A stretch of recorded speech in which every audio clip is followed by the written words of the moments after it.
Ok, Regina.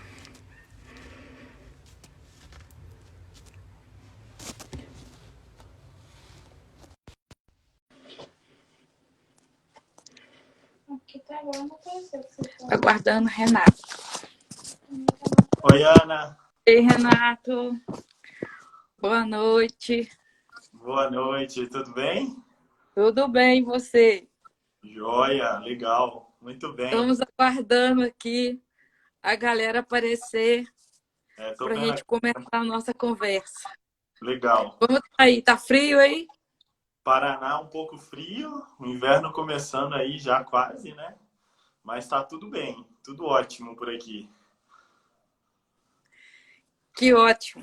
A gente podia ir já começando, nós já temos 2.500 pessoas já conectadas, então nós já podemos ir começando o nosso bate-papo, enquanto as pessoas vão chegando, para quem já me conhece, então já vai ficar mais fácil. Então, Legal. meu nome é Ana Márcia, eu sou professora de Anatomia da Madeira, do Departamento de Engenharia Florestal, o melhor departamento da UFV, Isso e aí. mandar um abraço aqui para o meu amigo Valverde, nosso chefe, os demais companheiros do colegiado. E estou alocada no setor de tecnologia, que é formado pelos laboratórios de propriedade da madeira, o LAPEN e o LCP. Eu quero mandar um beijo para todo mundo da família LAPEN, do LCP, os professores, Cassinha, Marcos, Vinícius, Só com a gente boa. Paula. Alguém já me chamou de Queen LCP, mas eu estou aqui com a minha lignina, tomando um caldo de lignina. Muito bom. Um Mas nós vamos beijo, falar de professor nanocelulose Benedito. hoje. Um beijo, professor Benedito, que agora é o nosso mascote. Agradecer também o povo do LCP, que me recebeu tão bem lá no ano passado, que foi um ano super difícil para a gente. Todos os funcionários, pesquisadores, os alunos da PEN, meus orientados, Larissa, Vinícius, Felipe e Priscila, tá? Então eu vou apresentar o Renatinho, que vai estar com a gente hoje para a gente conversar sobre bionanomateriais, a partir da madeira, com foco aí mais na produção e na aplicação de nanocelulose. Isso O aí. Renatinho, engenheiro florestal, nosso menino aqui, um dos mais brilhantes alunos que nós tivemos aqui. Oh, que bom. Filho da dona Tânia e seu Gilmar. Beijos, dona Tânia. A melhor hospedagem de Sete Lagoas. Muito bom. O Renatinho, ele iniciou seus trabalhos de pesquisador no LAPEN, né? Sob a orientação da professora Cassinha. Beijo, Cassinha. Obrigado. Parabéns aí pela montagem dessas lives. Tá um sucesso, todo mundo faz muito bem, né? Vinícius e a Paula também. E depois o Renatinho foi para a celulose, onde ele começou realmente seus trabalhos com a Nano, né? E hoje ele é pesquisador da Clabin. Um beijo para a Clabin, meus alunos de Telêmaco, a Flaviana, a Jana, seus meninos, Lucas. E também o povo lá do Frio, lá, Lages, Otacílio, Isso. Correia Pinto, saudade da Friaca e também dos Pinhão. O Renatinho está lá hoje na Clabin. Eu anotei seu currículo aqui, mas eu já perdi. Ele é pesquisador em nanotecnologia da Clabin. Tá? Beijo para todo mundo aí, saudade de vocês. E o Renato é hoje também o coordenador da Comissão de Nanotecnologia da BTCP. tá? A BTCP também, nossa parceira aí no nosso curso. Beijo aí, Bruna, Viviane. Então, já falei demais, né? 5 minutos já deu para... Vou passar a palavra agora para o Renato, para ele começar a fazer uma geralzona. Já tem muita pergunta aqui para Nossa, você. Então, vou deixar você fazer uma pequena introdução para a gente começar o bate-papo, tá? tá bom. A Muito palavra é sua, Renato. obrigado. De novo. Muito obrigado, Ana, pela apresentação. Boa noite, pessoal. Todo mundo aí que está conectado. Estou vendo todo mundo entrando, muito legal. A ideia é a gente falar um pouquinho de nanocelulose e biomateriais a partir da madeira hoje. Como a Ana falou, eu venho trabalhando com isso desde 2013, desde o início do meu mestrado, final da graduação, e descobrindo esse mundo, né, do que fazer mais com a madeira, além do que hoje a gente já faz. A gente faz muita coisa assim, mas tem muita coisa legal que dá para fazer ainda, né? E a ideia hoje era falar um pouquinho de como produzir esses nanomateriais, as nanoceluloses, como entender essa aplicação.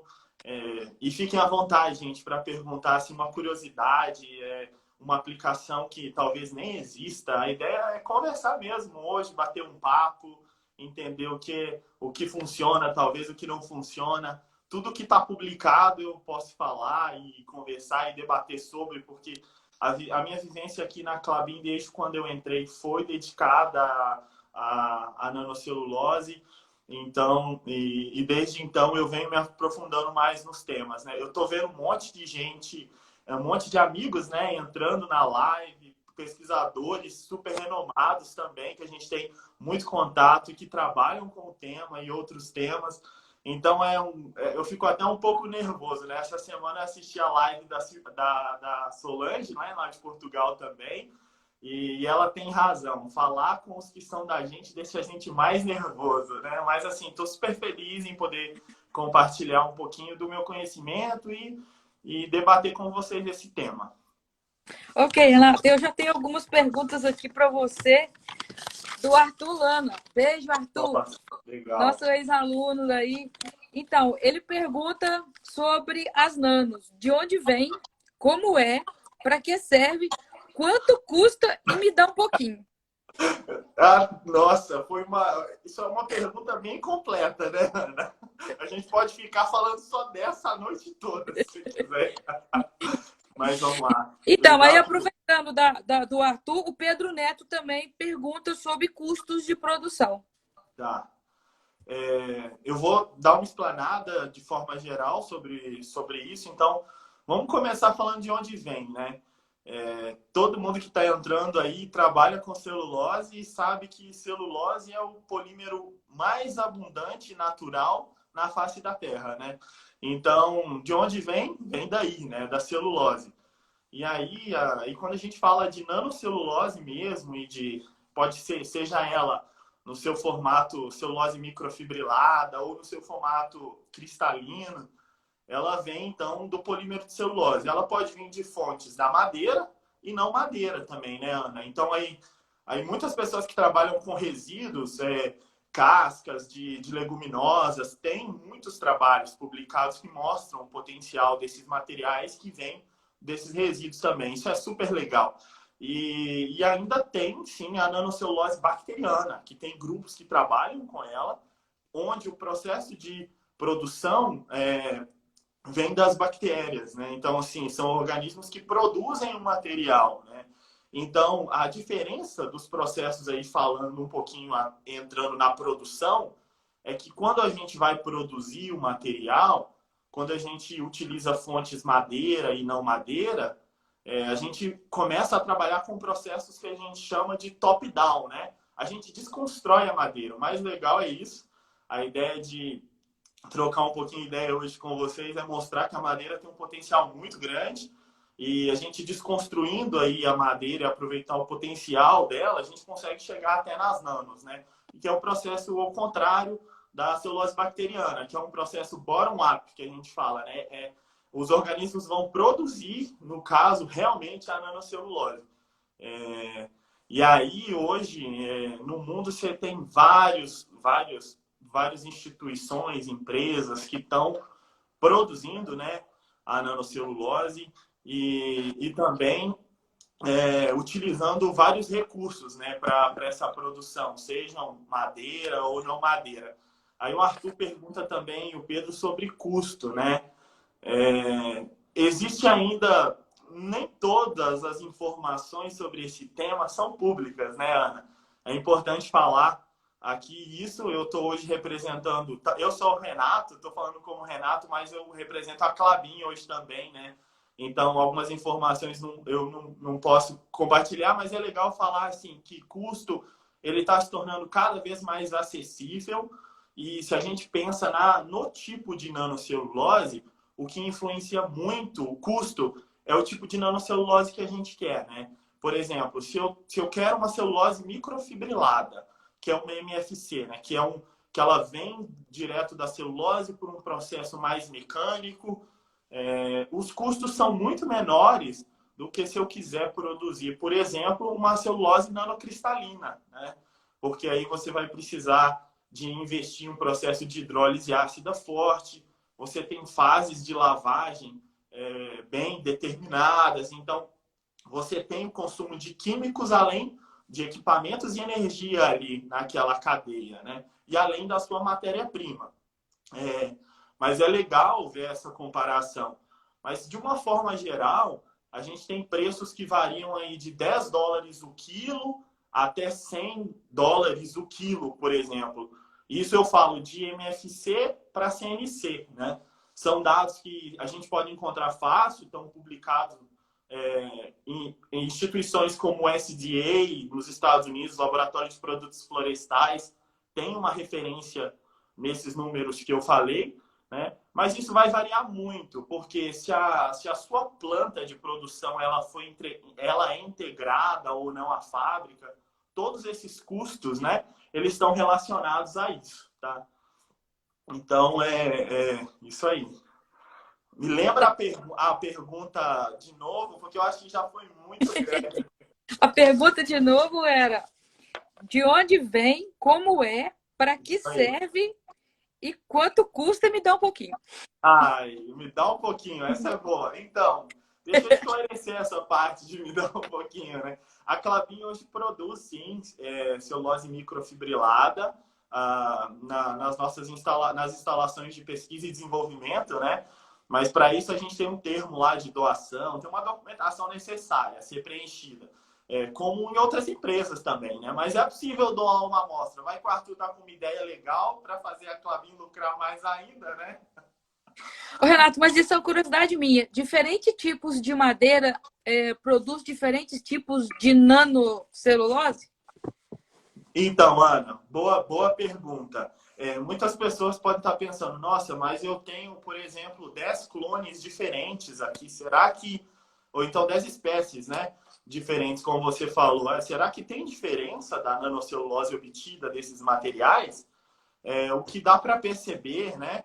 E que já tem bastante materiais publicados, é que o que pode mudar são algumas características, mas não tantas. Por exemplo, se a gente tiver uma madeira de fibra curta, um eucalipto, né, e um pinus, que é uma madeira de fibra longa, o que vai diferenciar isso? Se a gente partir de fibras branqueadas, as hemiceluloses, por exemplo. Então, alguns açúcares que estão na superfície podem dar a diferença na composição, mas no final, o efeito que a nanocelulose ela vai dar na aplicação, ela é bem similar. Eu diria que o efeito das espécies ele é muito menor na aplicação.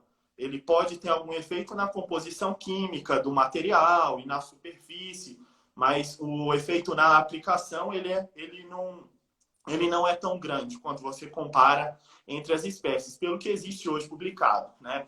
É legal falar também assim que isso eu estou falando para MFC, né? Que é a celulose microfibrilada, que é um dos tipos de nanocelulose, microcelulose. Quando a gente fala dos nanocristais de celulose, aí existem alguns trabalhos sim, que reportam alguma diferença no comprimento desses cristais.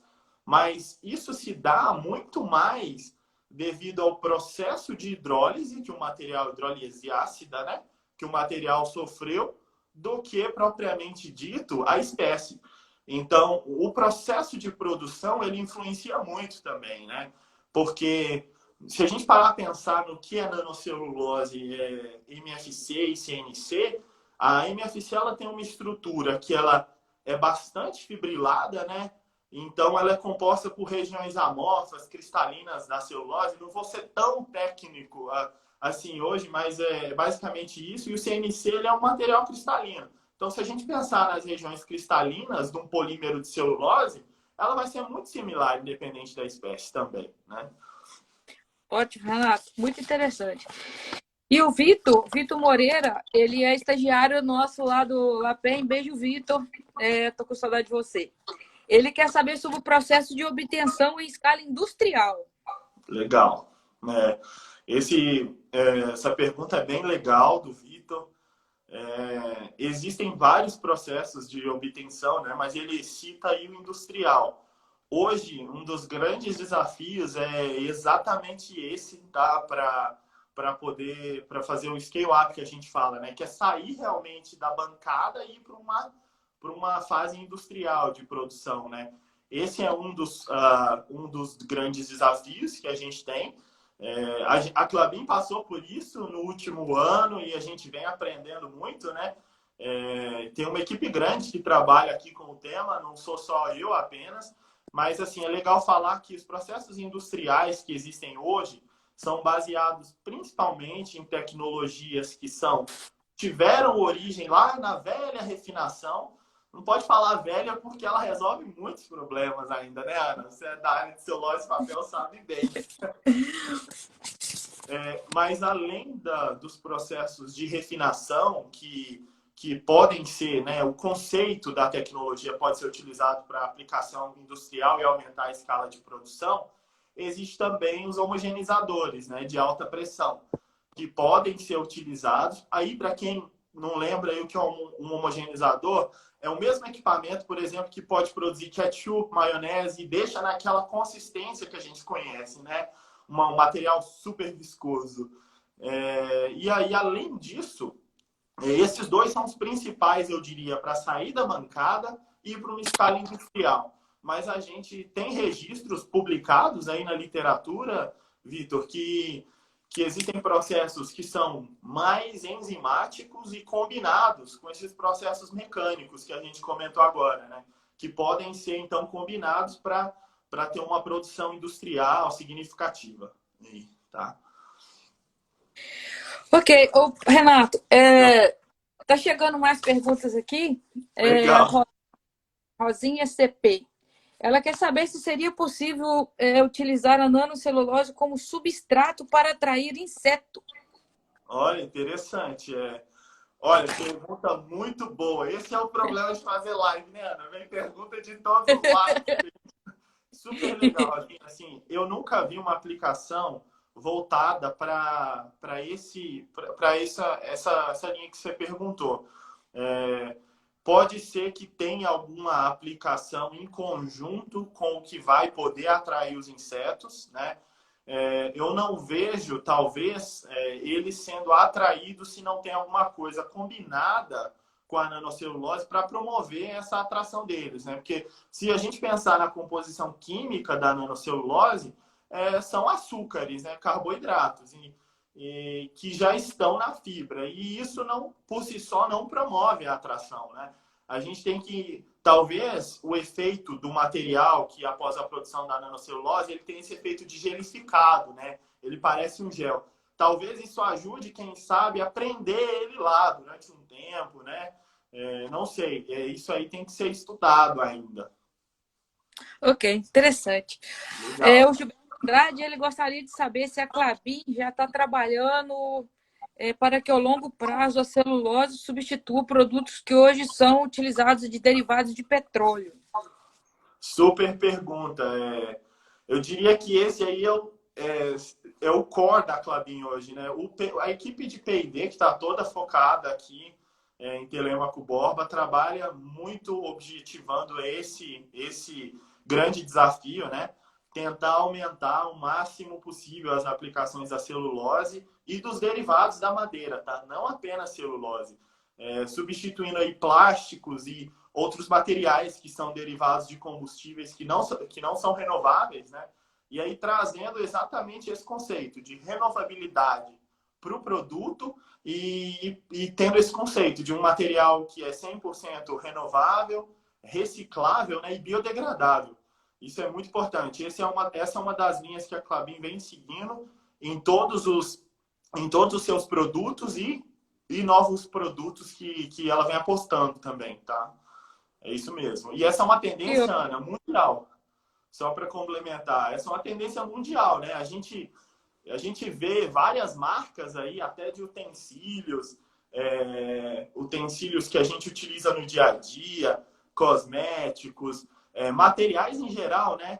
Que esse conceito de sustentável, renovável, ele está chegando para tudo, né? Não é só para um setor específico, né? E a gente está embarcando nessa porque esse é o caminho do futuro, né? É o futuro, exatamente. A Rosinha, que fez a pergunta sobre inseto, é minha amiga Rose. Beijo, Rose. Ah, legal. Do Recôncavo da Bahia. Grande abraço para você. Ó, a Silvânia entrou aí.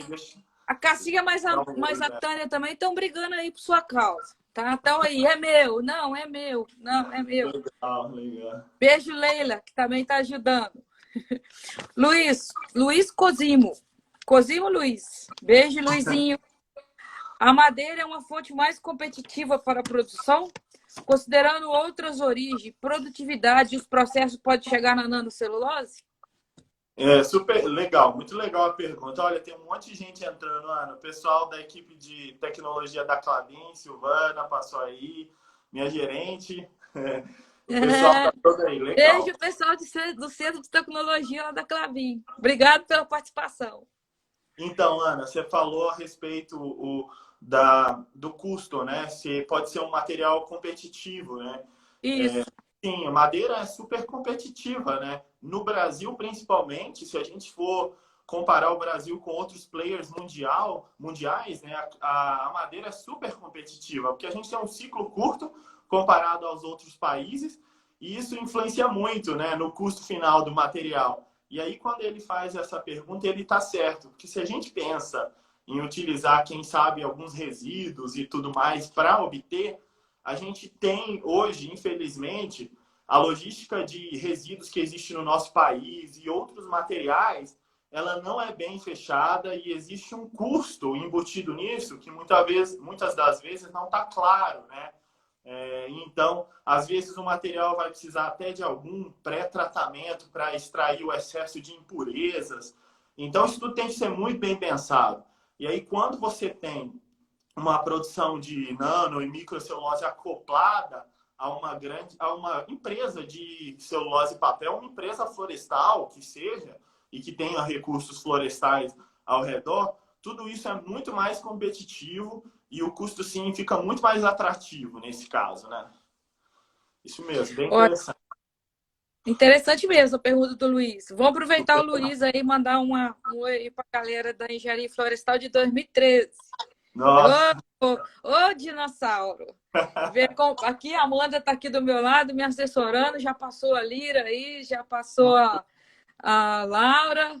Beijo legal. Também para a galera do Cassinha está pedindo para dar um beijo aí no time do LAPEN. Um abraço para todo mundo. Felipe, meu orientado. Dandara, lindinha. Ai. Já sei de onde que você é bonita, assim, porque você puxou sua mãe. Bom, agora eu tenho outra pergunta aqui do Rafael Machado Góes. Legal. Quais são os ganhos se aplicar nanocelulose na polpa celulósica entre camadas de papel Craftline? Capa 85. Abraço, Rafael. Nossa, o Rafael foi bem específico, né, Ana? Me fala de onde que ele é. Ele foi lá no fundo do Craftline. Tô brincando, Rafael, se manifeste aí, tá? Vamos ver quem é ele. Então, Ana, bem legal essa pergunta aí, tá? Bem técnica, né? O interessante é assim, pode ser aplicado. Essa é uma aplicação super legal, você consegue aplicar nas superfícies, entre camadas, assim, tem várias empresas que fazem isso, tá? também, mas ele falou também da celulose, né? A aplicação desse material, da nanocelulose, na polpa celulósica, né? A gente tem mania de apelidar polpa celulósica como celulose só, né? Então, quando você aplica a nanocelulose ou microcelulose na polpa celulósica, a gente de cara já vai ter grandes ganhos de propriedades físico-mecânicas daquela polpa final, e isso vai se refletir lá no papel. E vai refletir no papel que vai sair na máquina no final, né? Então, assim, o reflexo ele é direto. À medida que você aplica, você tem ganho de propriedades e essas propriedades permitem aí você entender se você quer ou trabalhar numa mesma gramatura ou reduzi-la, depende do objetivo final do produto, né? Aí ele foi super específico, capa 85. Assim, isso, comentar de maneira geral, independente do número capa e do teor de lignina residual que está nessas fibras que vão formar o papel ou o produto que você espera, a adição de nanocelulose ela vai trazer ganhos de resistência. Eu acho que o Rafael apareceu aí, agora eu estou vendo a O Rafael apareceu. Então, ela vai trazer ganhos de resistência, sim. E aí você vai poder trabalhar com o produto nos ranges de gramatura que você espera, né? Aí, nas faixas de gramatura, tá? Então, isso é uma coisa que você tem que definir, né? Baseado nas exigências que seu produto final requer, né? Por exemplo, você tem uma caixinha e nessa caixa que o seu papel é utilizado, você precisa de uma resistência maior interna ou nas dobras. Então, isso tem que ser pensado dessa forma, né? Mas os ganhos, eles são evidentes. Você adicionando, você já ganha em propriedades no mesmo momento, tá? Ok, Renato, muito obrigado. Você está sendo excepcional. Legal. Pergunta aqui que é muito interessante também, que se as do Humberto Fowler, nosso querido Humberto também do LAPEN, se as nanoceluloses são utilizadas em alimentos, qual a propriedade que agrega quando adicionada a algum produto? Isso vem de encontro também a outra pergunta que foi feita. Pode comer? Legal, Ana. Muito boa pergunta, Humberto. Um abraço. Lembro do Humberto demais. A Amanda também quer saber se pode passar no cabelo. Pode, com certeza. Assim, vou começar falando das propriedades desse material assim, para essas aplicações, né? Vamos parar para pensar assim, celulose é tóxico? Não. Então, celulose é composto por açúcares, né? Então, imagina que legal. Pode comer? Essa é uma pergunta muito bacana de responder, porque assim, essa é uma aplicação muito fora da caixinha, né? Como a gente fala assim, muito diferente para o mundo de celulose e papel. Mas existem sim, Humberto, empresas que já fazem isso. Não aqui no Brasil, no Japão, existem empresas que produzem uma nanocelulose carboximetil modificada, né? E essa nanocelulose ela é utilizada na composição de pequenos biscoitos, Ana, de feijão. E aí, a Silvana deve estar me vendo aí que eu trouxe um biscoito desse no ano passado para ela do Japão, para ela testar. Vamos comer, não sei se ela comeu, eu comi lá. Então, assim, tem aplicação, tá? Tem pessoas que estão fazendo, sim, isso, para entender essa aplicação. E tem um estudo bem legal também daquele instituto de pesquisa sueco, né, a RISE. Eu acho que muitos dos pesquisadores que estão aí conhecem, né? A RISE, você também, né, Ana? Que eles fizeram uma pesquisa bem legal, adicionando nanocelulose em maionese e em sorvetes. Então, muito legal. O que aconteceu, né? Nanocelulose vem da celulose, nosso organismo não digere celulose, não tem, então, não engorda, vamos falar assim, né? Então, o que aconteceu? Muito legal. Eles conseguiram substituir alguns dos ácidos, falando mais tecnicamente agora, eles conseguiram substituir alguns dos ácidos graxos dos sorvetes e da maionese e conseguiram manter a consistência desses produtos, né? Que isso é muito importante para o consumidor, né? Imagina, você comprar uma maionese e você precisa que ela tenha aquela consistência, né? Que você já espera e já conhece, né? Então, eles conseguiram manter isso, manter essa consistência aplicando nanocelulose, reduzindo o teor de ácidos graxos, né?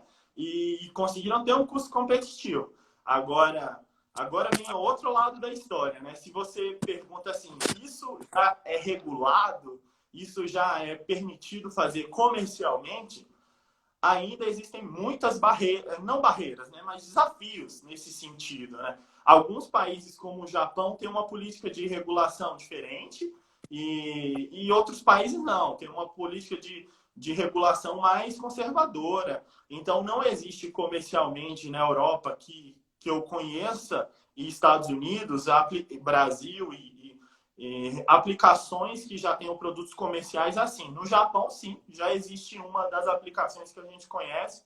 E eu comi o biscoito, tô vivo aqui, ó, tô muito bem. Ô, Renatinho, tem outra pergunta aqui que vai de encontro a isso que você já falou também. Quais são os principais produtores no Brasil e no mundo? Legal. Ana, hoje no Brasil, os principais produtores são Klabin e Suzano, né? Produtores em grandes quantidades. É legal, assim, antes a gente tinha a fibra, né? Mas a Suzano incorporou, então, toda a fibra. Então, hoje, Klabin e Suzano são os maiores produtores nacionais desse material. E aí, pelo mundo, a gente tem várias empresas, né?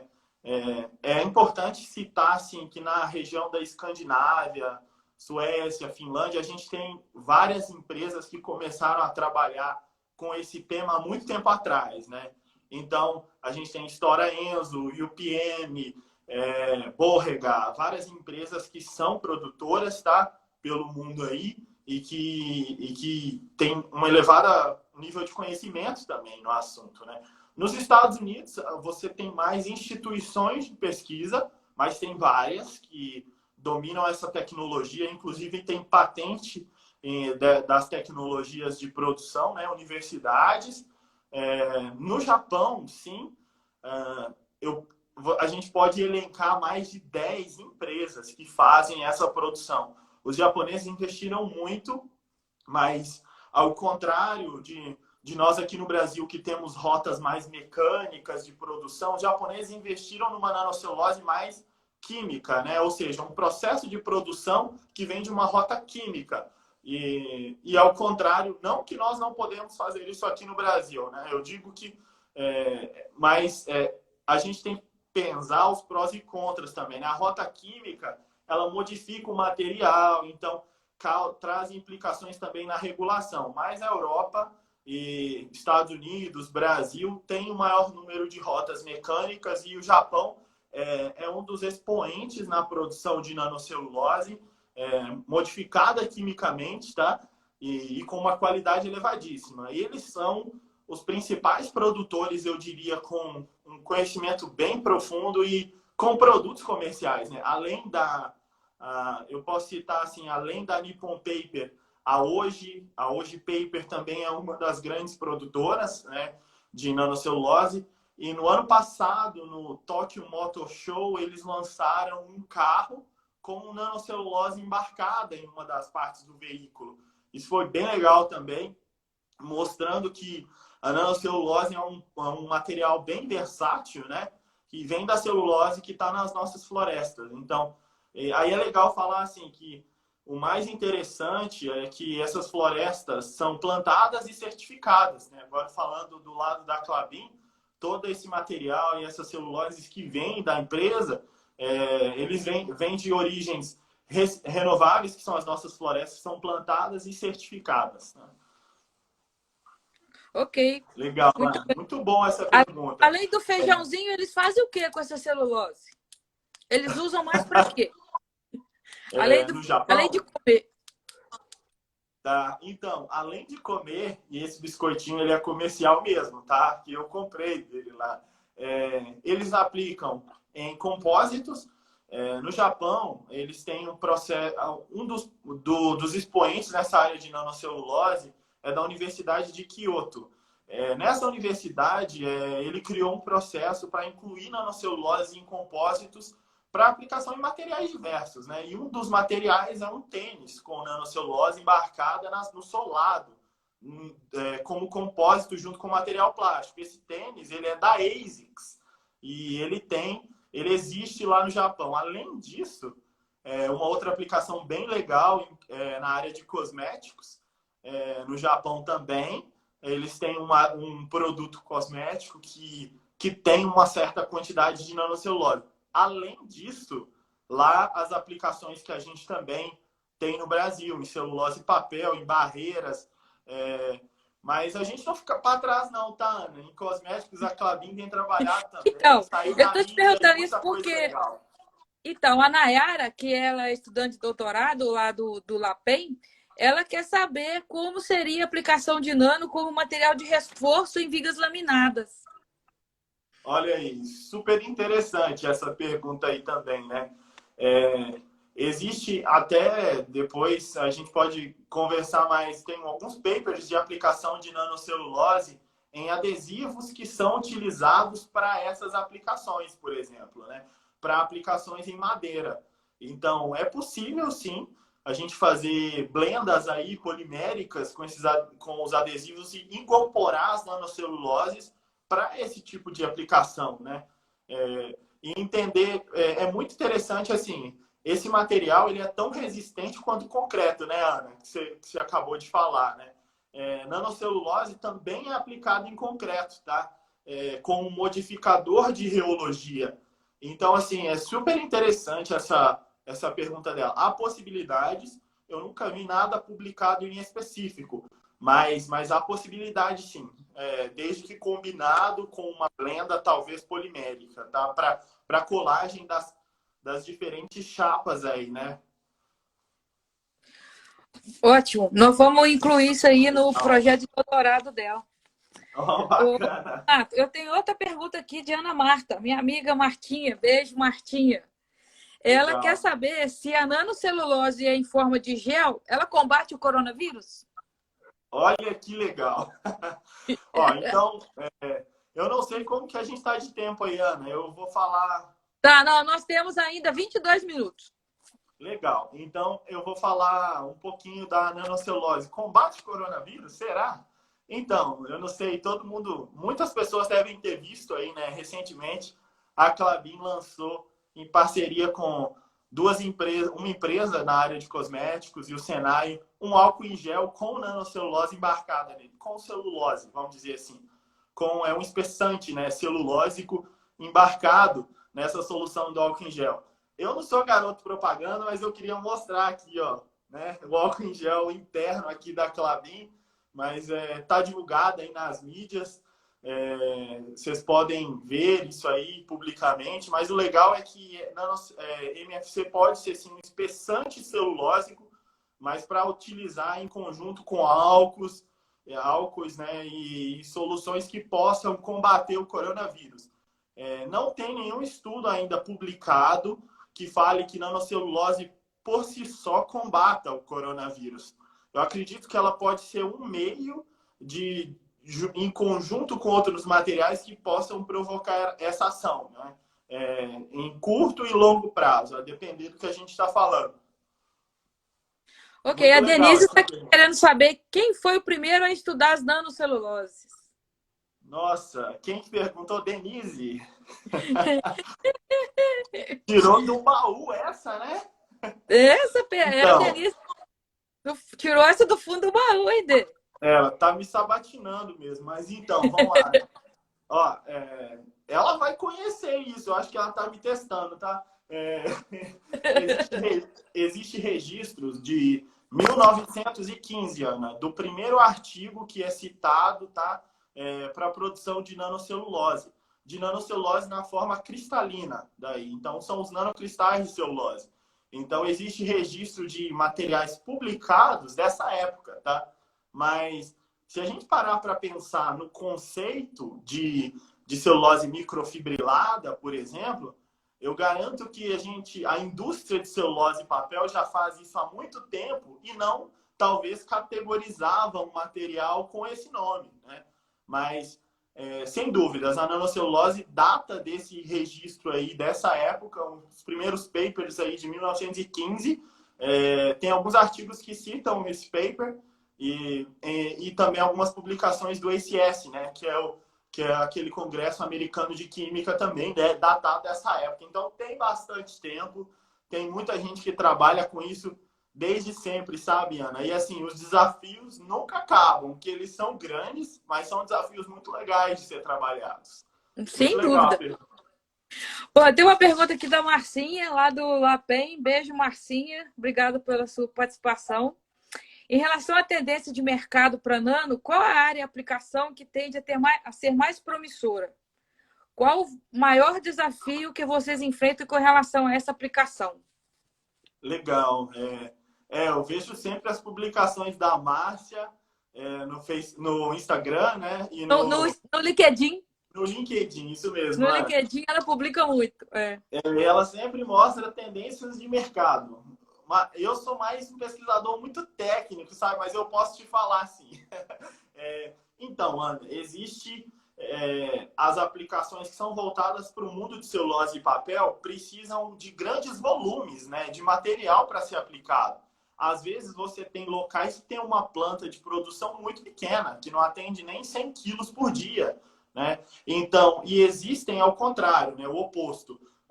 As aplicações que exigem uma quantidade muito pequena e que tem um retorno financeiro super elevado, que são o caso dessas aplicações de alto valor elevado que eu comentei, né?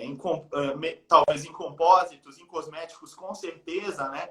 E com aplicações em alimentos também, ela pode se encaixar nesse meio, né? E do outro lado, né, do gráfico, as aplicações em celulose e papel que exigem um volume muito grande para retornos, se comparados com esse outro grupo de aplicações com alto retorno, possui um retorno menor. Então, o que diferencia e que liga, né, esses dois grupos é o tempo que a gente vai conseguir colocar o produto até uma solução que seja comercial, né? Talvez seja mais fácil começar por produtos que, na área de celulose e papel, por ter essa facilidade de interação e também facilidade de aplicação, até que a gente chegue do outro lado lá. Sem dúvida, é importante mirar as aplicações de alto valor também, né? Ok, ótimo, excepcional. Agora você vai parar para mandar um beijinho para a Beatriz, porque a Beatriz beijo pro padrinho, sobrinha. Areta e Paulinho, beijo para vocês. Um beijo para minha família lá em Sete Lagoas, minha sobrinha Beatriz, meu irmão lá e Areta, minha cunhada. Eu tenho uma pergunta da Cris Pedrazzi. Beijo, guria. Qual a influência das hemicelulose na produção e aplicação das nanos?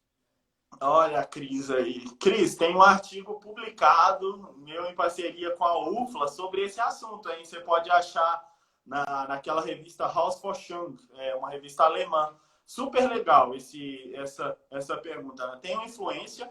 A gente sabe, esse mundo de celulose e papel, que as hemiceluloses elas influenciam no processo de refino. Né? Então, a depender do teor de hemicelulose no material, você pode facilitar ou dificultar o processo de fibrilação desse material para obter essa nanocelulose. E aí eu estou falando de celulose microfibrilada, tá? Que é obtida por um processo mecânico. Então, as hemiceluloses, elas influenciam sim nesse processo. E se você utiliza meios para retirá-las, talvez você vai fibrilar o material com mais dificuldade e obter uma qualidade diferente. Nada que seja que influencie muito o processo, mas influencia sim, tá, Ana? E aí, se a gente pensa na influência das hemiceluloses para os nanocristais, aí já é muito diferente, porque é um processo de hidrólise ácida, com certeza as hemiceluloses vão ser removidas durante a hidrólise ácida, né? Então não há tanto problema para essa aplicação dos CNCs. Mas quando a gente fala de processos mecânicos, a gente tem uma certa influência, sim. Bem legal a pergunta também. Vamos acelerar aqui, porque tem várias perguntas e nosso tempo está acabando. Nossa. Ó, a Pri Moreira, a Priscila, minha orientada do LCP. Beijo, Pri. Qual o maior gargalo que a nanocelulose enfrenta hoje na produção em escala industrial? Rendimento, valor? Tá. Um dos maiores gargalos, sem dúvida, é fazer esse scale-up que a gente fala, né? Que é a saída da bancada para o tamanho de uma planta industrial, que muitas vezes é maior do que 1 tonelada por dia, 10 toneladas, quem sabe, por dia. Então, imagina só, você sair de um processo que em bancada no laboratório, você produz 1 quilo por dia para sair para um processo que você vai ter que produzir 10 mil vezes esse valor. É assim, é muito desafiador. Envolve não só o conhecimento do pesquisador, mas envolve equipes imensas, né, de engenharia para poder desenhar uma planta dessa, sabe? Para poder entender se o melhor local a alocar essa planta é dentro de uma fábrica ou não, e se ela deve estar ou não ligada diretamente à máquina. Então, esse é um caminho que é desafiador, mas além desse caminho, tá? Outro ponto que eu considero muito desafiador é talvez mostrar que essas novas aplicações de nanocelulose, não apenas no mundo de celulose e papel, são viáveis, Ana.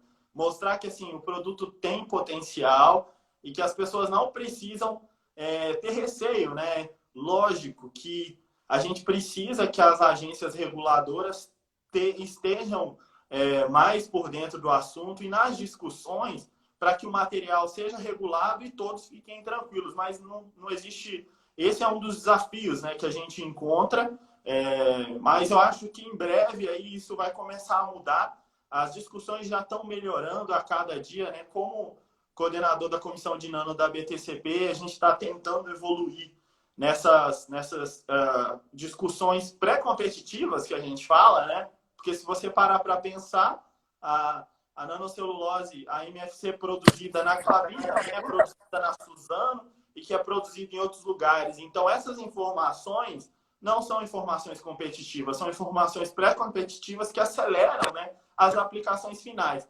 Esse é um dos desafios que eu gosto sempre de falar, que é desafio, mas além dessa questão burocrática e da questão do scale-up que eu comentei, um dos grandes desafios é você saber a aplicação final que você pretende chegar, porque a celulose microfibrilada, a nanocelulose, ela é um fluido desafiador, né?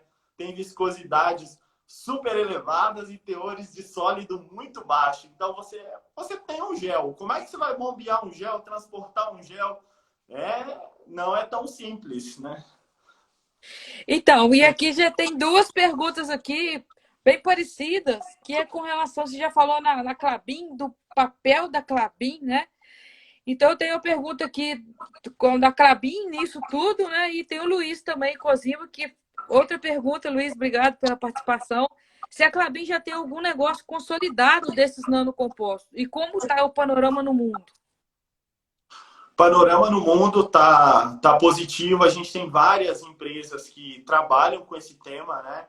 Eu falei aí desde no início da live, no meio da live também, do Japão. É o país que é o primeiro em relação a isso. Ele está se destacando bastante, mas os países nórdicos também começaram com esse processo há um tempo, mas nós brasileiros também. Aqui a gente tem empresas muito bem formadas. Suzano e Klabin são empresas grandes, bem estruturadas. E se a gente parar para pensar, hoje no mundo, quem são os maiores produtores de florestas plantadas, certificadas do mundo? É o Brasil, né? Nós temos as maiores empresas aqui. Então, por que não esse setor, né, se despontar cada vez mais? Existe uma grande oportunidade para seguir com esses estudos e com essas aplicações, né, nessa linha. E a Klabin vem se inserindo nesse meio, Ana.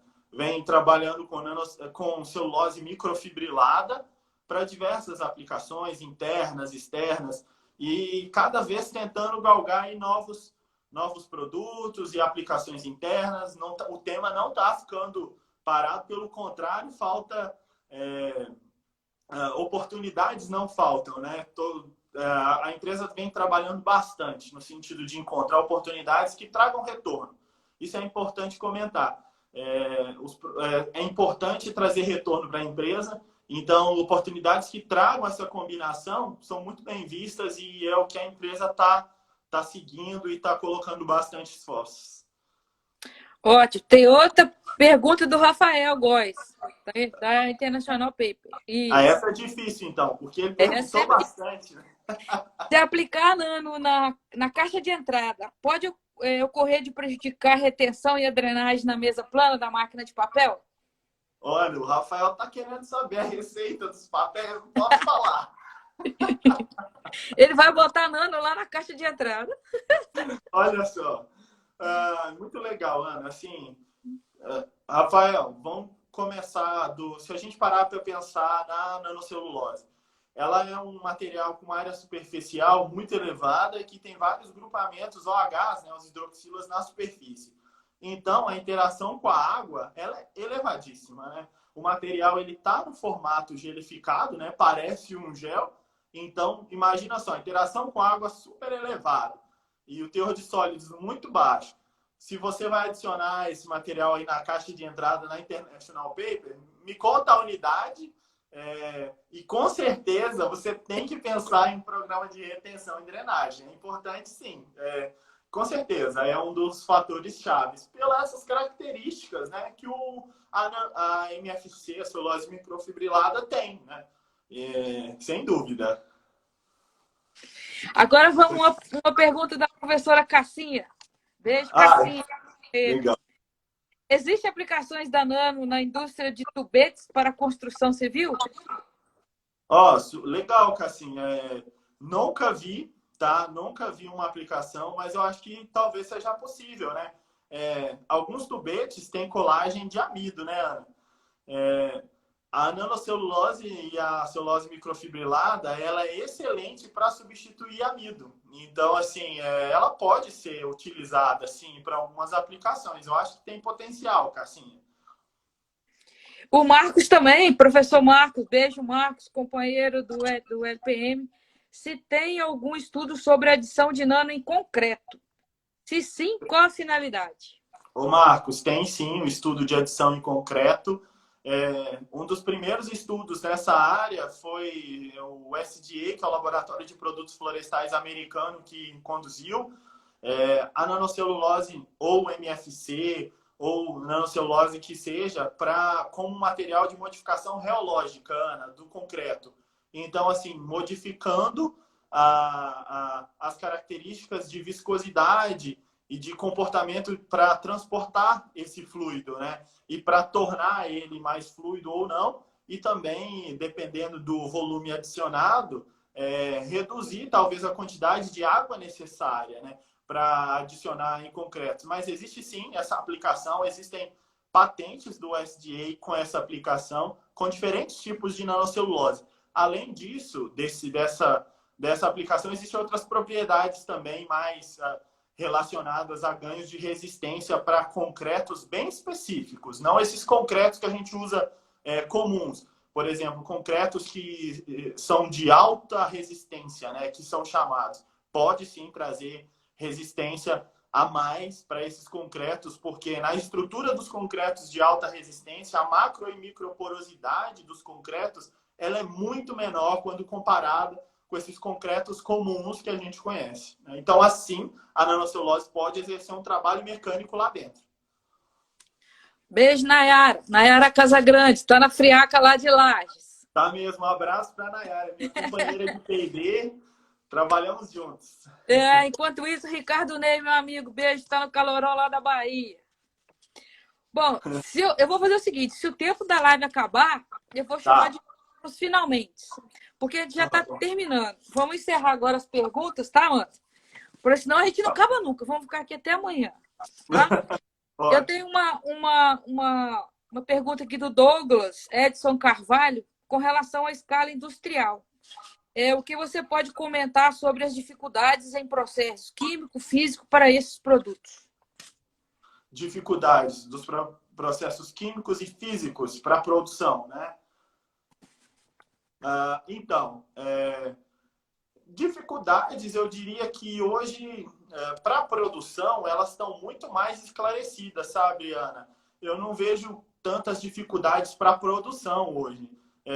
Se a gente for parar para pensar nos processos mecânicos, hoje existem muitos processos que já estão patenteados, a tecnologia está disponível comercial. Agora, dificuldades do ponto de vista químico e enzimático talvez existam muito mais do que do mecânico, porque é preciso aí a gente entender o balanço de material que vai ser utilizado, por exemplo, a quantidade de enzima, se essas enzimas podem se desnaturar ou não no seu processo.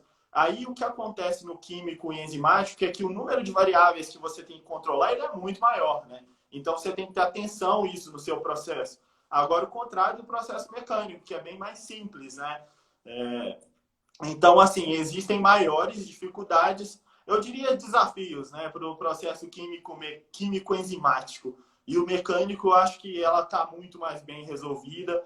E, com certeza, aí, o que não vai faltar é a gente encontrar engenheiro que consegue definir um motor para bombear aquele líquido lá, que a viscosidade é elevadíssima, né? Então, assim... Ok, o Marcos Oliveira Ponto está te defendendo. Gente, vocês não têm dó? Que pergunta difícil. Também estou achando que vocês estão perguntando muito difícil. É teste de doutorado, vou te dar o título depois dessa live. Depois da live, você passa aqui na universidade que eu já vou te dar o canudo. Que tá muito difícil mesmo essas perguntas. Meu Deus do céu. Bom, daqui a pouco vai acabar o tempo, mas na hora que acabar eu vou voltar, tá, gente? O Rafael Sturt. A nanocelulose é um material que transfere eletricidade ou calor com certa facilidade? Isso tem que ser levado em consideração quando usada? Não, a gente não tem. Tem alguns papers que usam nanocelulose para impressão de componentes eletrônicos, para base, né, da impressão de alguns componentes eletrônicos, e tem vários grupos na Suíça que estudam isso, viu, Ana? O potencial de substituir nanocelulose em alguns componentes eletrônicos e, inclusive, utilizar impressão 3D para isso. Existe sim o potencial, tá? Os produtos comerciais que existem, aí é uma outra história. O caminho para essa área ele é um pouquinho maior, ele é mais longo, mas tem muita gente estudando isso aí, muitos papers publicados, tá? Bem legal a pergunta, porque eu acho que isso é uma oportunidade, é um campo de oportunidade para aplicações, assim, sem dúvida, tá? O pessoal tá caprichando, né, Ana, nas perguntas. Tá, eu tô te falando que você vai merecer um título de doutorado, porque tá não tem louco? explicação, não. O que esperar da nanocelulose no mercado futuro? Eduardo Piau, beijo, Duda. Eu acho que o caminho que, como técnico, tá, Duda, falando, um abraço para você, quanto tempo que eu não te vejo, é muito legal. Se a gente pensar na nanocelulose entrando em componentes das embalagens, em componentes que substituem materiais que não têm origem renovável, isso é super legal, é uma oportunidade única, né? Aliás, em um material que vem da floresta, né? Em cosméticos, é super interessante isso, é uma oportunidade muito grande. Então, eu vejo um futuro muito bom, mas é importante, né? Nós, como técnicos e as universidades aqui, como vocês, Ana, a gente promover trabalhos para que esses fins e essas aplicações elas se aproximem mais. Então, por isso que é muito importante essa proximidade da universidade com a indústria, porque isso pode orientar muito o que vem acontecendo e acelerar algumas aplicações aí que são interessantes e que talvez a indústria ainda não começou a fazer, né? Porque é importante falar que nem todas as empresas, Ana, têm uma equipe estruturada de P&D. A Klabin hoje tem uma equipe muito legal. A Silvana, que é nossa gerente na área industrial, tem uma equipe bem grande de pesquisadores e laboratoristas, né? Nem todas as empresas têm isso para pesquisar as possibilidades que existem e trazer retorno para a empresa, né? Isso é muito importante. Então, acho que a universidade pode também ajudar nesse papel e acelerar isso aí para o futuro. Mas eu vejo um futuro bem legal, porque as empresas vêm investindo pelo mundo inteiro nessas produções. Ok, parabéns, Centro de Pesquisa, Silvana. Parabéns para a Klabin. Ótimo. Tem uma pergunta do Gilmar, nós temos 20 segundos só. Nossa. Qual a classificação do Brasil dentro da Nano em termos de pesquisa? Ah, o Brasil está se despontando, Ana. Eu acho que esse Gilmar aí é meu pai, hein? Já sabe a resposta. Gilmar e da Tânia Damasio. Então,